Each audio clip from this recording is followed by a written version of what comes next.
Welcome back, Melissa from A Life Refurbished. Today's project is this profile by Drexel mid-century modern dresser.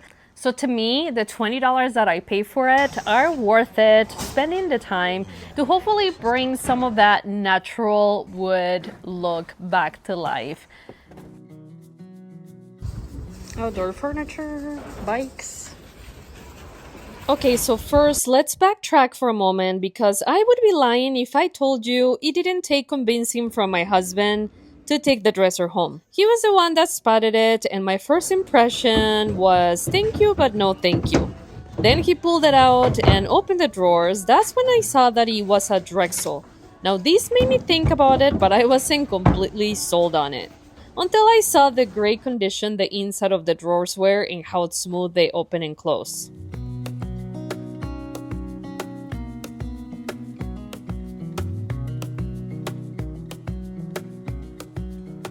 Why was I so hesitant? Because buying pieces that have been previously painted is like tossing a coin into the air. You never know what you will find underneath that paint. Was the person that painted it trying to cover damage, or perhaps an old paint job, or simply wanted the dresser to be a different color? Well, today that's for you and I to discover as we remove the paint.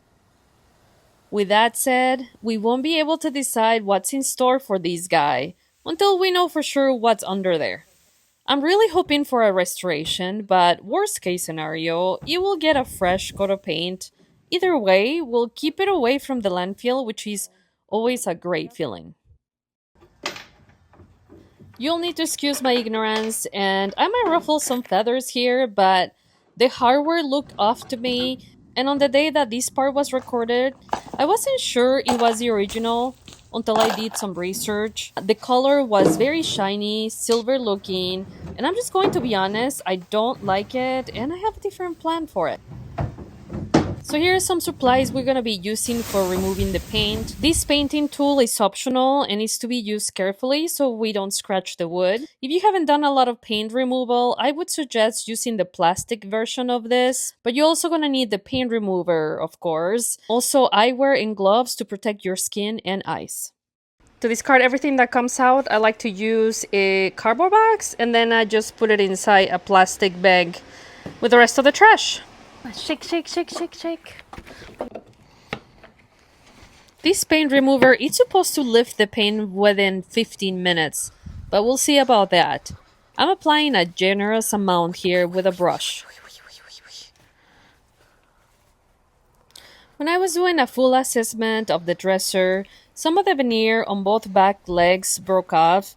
Some parts needed gluing, and others need to be reconstructed. But with multiple deep drawers, timeless silhouette in perfect size, this is the type of piece people are constantly searching for when furnishing bedrooms.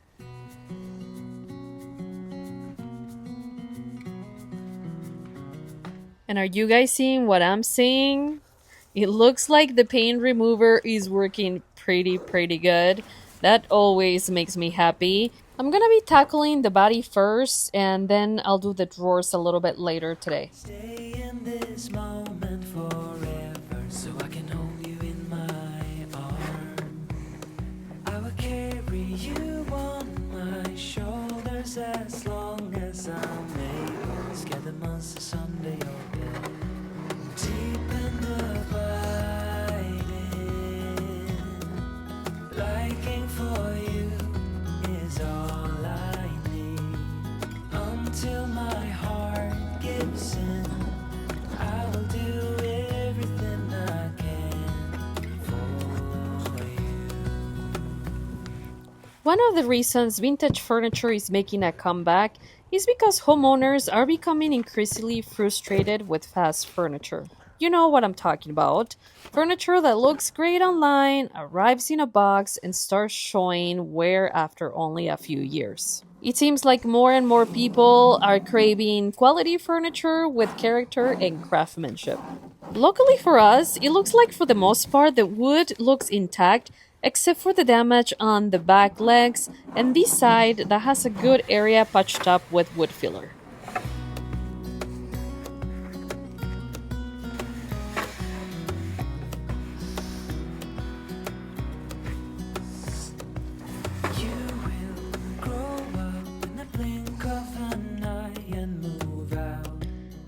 Since modern pieces continue to be sought out in the Twin Cities area where I'm from, my profit amount could potentially be in the 900s. So, my goal for this new finish is to highlight the wood while giving it an elevated designer look. The lesson here is simple, especially if you want to make furniture refinishing a side hustle or a full time business. Don't shop with your eyes like I was trying to do, and I continue to learn every day, but shop with your imagination. Because sometimes the not such great looking piece at the secondhand store can become a timeless, beautiful piece in your workshop.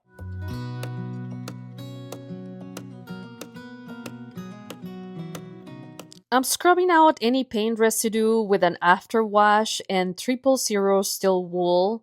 And after this, I'm gonna be cleaning it a second time with a water and TSP alternate mix, leaving it alone to completely dry.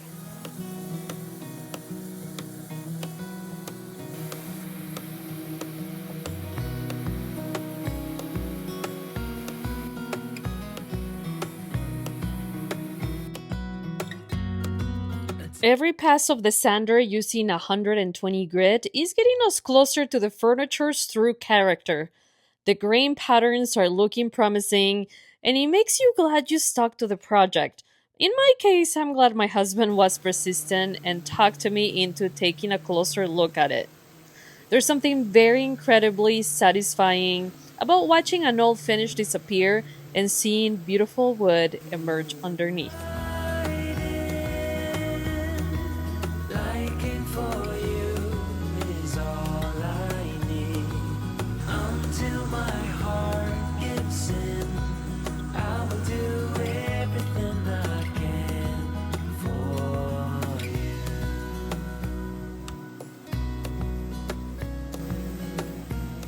After I'm done with this sanding round, I'm gonna be washing the piece so that I can start tackling the back legs and the damaged veneer.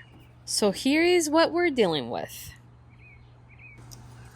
And this one that was there, that's why they painted it, I bet. And then on this side, it needs a little repair too. Okay, so we have two layers of veneer. We have an issue where the first layer, so again, the thicker, lower quality veneer, it's broken. After we have leveled that first layer, then I'm gonna go ahead and glue our second higher quality walnut veneer. So never mind, it actually looks like I need to glue it first, and then we're gonna build up layer one and layer two. So I don't wanna lift this too much. A little glue in there.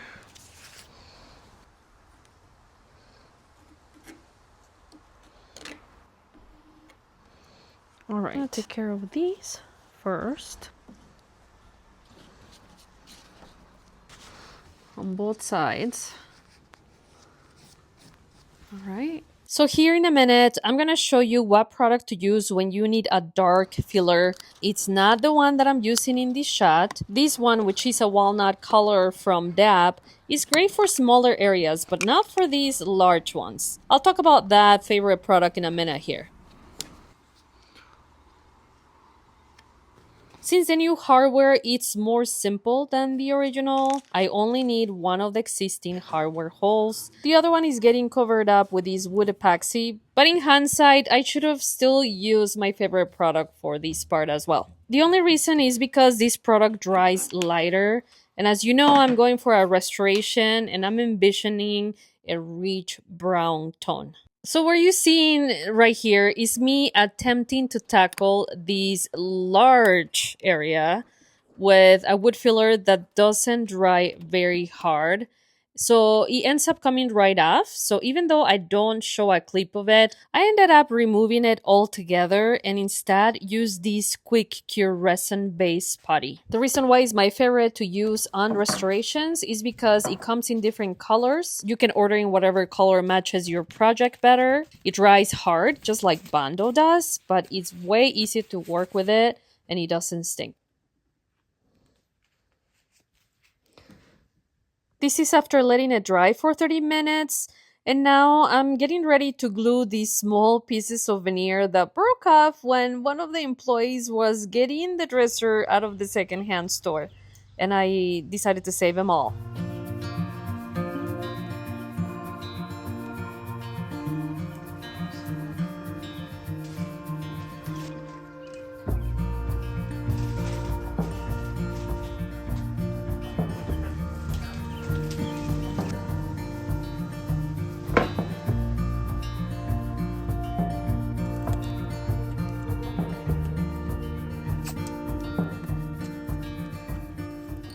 We're going to leave it alone to dry for at least 1 hour.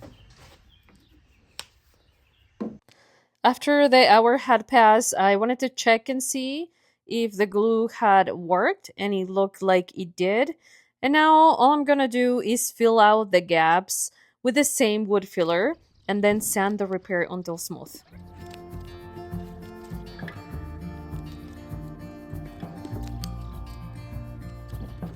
Since a warm finish can make a room feel inviting and timeless, for this project I'm using Early American Stain from Barathane. This is an oil-based product with warm brown tones that will help emphasize the natural beauty of the wood. I use it quite a bit when refinishing mid-century modern pieces. And the plan here is to apply one coat, let it sit for 5 minutes, and then wiping off any excess with a paper shop towel.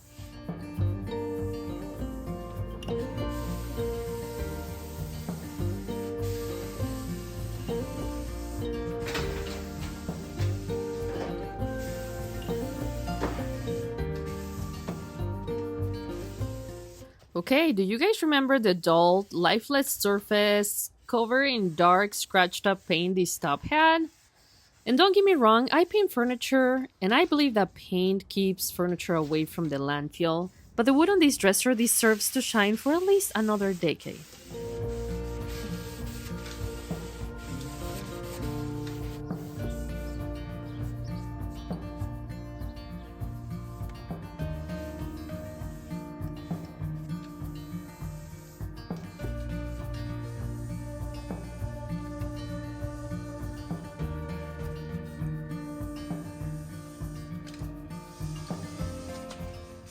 After doing this for several years, I find that pieces that command higher prices are almost always the ones where extra time was spent perfecting the details. Well, for this guy, I'm going to be spending some extra time camouflaging the repairs with the help of some paint, artist brushes, and toner. Friends, I'm getting ready to play with some paint. I ordered this package from Seizo. That's gonna help. I don't even know if that's how you say it, but I want to try and camouflage the areas that were patched with wood filler. And I also have some little paint brushes from Zebra. Here, this is a part that I'm gonna try to play artist and make it go away. I'm gonna mix half and half of these two tones here.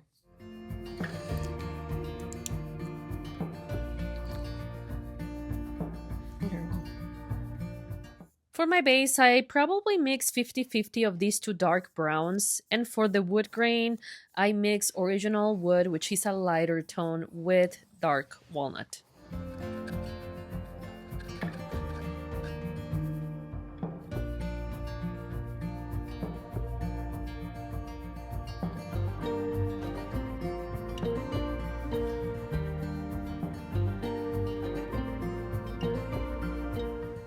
So the area looks a little bit lighter now, but I'm gonna be using this toner from Mohawk.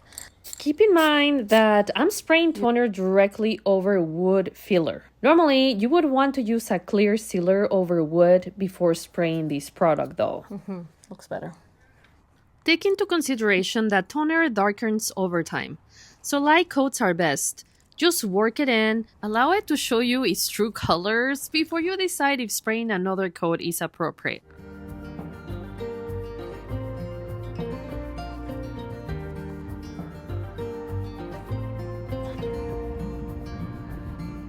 I'm pretty happy, actually. Even up close, I'm taking you really close. Once you top coat the rest of your piece, the wood will darken a bit and the colors will deepen. So again, consider that before you keep spraying more toner. These guys turning out better than I expected after camouflaging the repairs. I think I'm just gonna add a splash of baratain, which is the stain that I use, to the top coat before wiping it on. And then I have some pretty jewelry for it. By the way, a lot of the products that you saw me using today, such as the toner, the touch-up paint, I actually ended up ordering all of that online. I'm gonna include all the links under the video description if you're interested. We're almost there. I'm mixing wipe-on poly from Ming Wax, and if you're new to restoration, you're gonna love this top coat because the wipe-on method is super easy and simple. You can find this product in almost any hardware store and is very affordable. For this wipe-on poly, there's a 2 to 3 hours waiting time between coats, so just keep that in mind. Make sure to wipe off any excess with a lint-free shop towel, and light coats are recommended.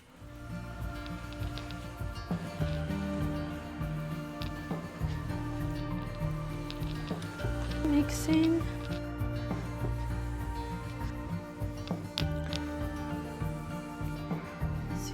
I'm wiping it on in the direction of the wood grain, and oh my goodness, I love this sheen.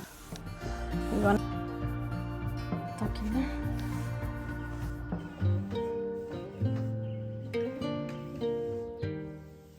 Oh my goodness, this dresser is starting to look warm, inviting, and expensive. In fact, if you walked into a furniture store today, you're likely to see something similar priced in the thousands. Yet, this piece started as a second-hand find that many shoppers would have overlooked completely, including myself. I can't believe it. But that's the power of seeing potential. For those of you interested in the business side on furniture refinishing, let's talk numbers. One reason I love this business is because it combines creativity with profit potential. When sourcing furniture, I focus on quality, shape, and demand. A dresser like this checks all 3 boxes. The materials required for refinishing are relatively affordable compared to the value they can add.